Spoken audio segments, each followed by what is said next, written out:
সমস্ত বাধা বিপত্তি পেরিয়ে নিজের অজান্তেই মায়ের কোলে পৌঁছে গেল পারুল। যাই বলো, আজকের এপিসোডটা কিন্তু ধামাকাদার হয়েছে। আমার তো জাস্ট দারুণ লেগেছে, দারুণ। আর ওই জঙ্গলের মুহূর্তটা, সত্যি বলতে কি ডিরেক্টর ওই জঙ্গলের মুহূর্তটাকে দারুণভাবে তুলে ধরেছেন।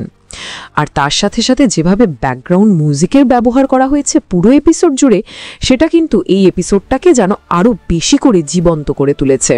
আর যেভাবে আজকে পারুলের মায়ের এন্ট্রিটা হলো, সত্যি বলতে কি যাকে এক কথায় বলে পুরো যেন সিনেমার এন্ট্রি।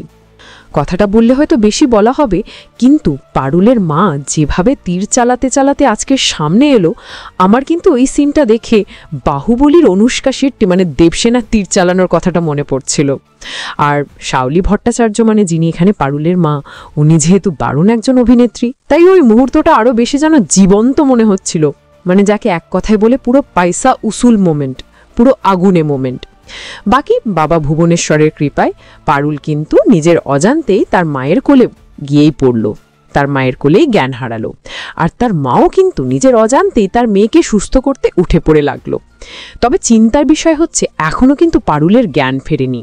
আর পারুলের মায়ের মতে পারুলকে এক্ষুনি একটা হাসপাতালে ভর্তি করা দরকার। অবশ্য দিকে রায়ানেরা ইতিমধ্যে জানতে পেরে গেছে পারুলকে কোন গ্রামেতে নিয়ে যাওয়া হয়েছে। তবে এখানে একটা সমস্যাও আছে, একজন লোক কিন্তু ইতিমধ্যে রায়ানদের কথোপকথন শুনে ফেলেছে। সো এখন শুধু এটাই দেখার, পারুলকে সত্যি সত্যি হাসপাতালে নিয়ে যেতে হয় নাকি ওখানেই তার জ্ঞান ফিরে আসে। ওদিকে এটাও দেখার রায়ানেরা সে গ্রামেতে পৌঁছতে পারে কিনা। তোমাদের কি মনে হয় অবশ্যই জানিও কিন্তু কমেন্ট করে। দেখুন পরিণীতা প্রতিদিন রাত ৮টার সময় শুধুমাত্র জি বাংলায়। এই রকম সমস্ত আপডেট সবার আগে পেতে অবশ্যই আমাদের চ্যানেলটি সাবস্ক্রাইব করে নিও।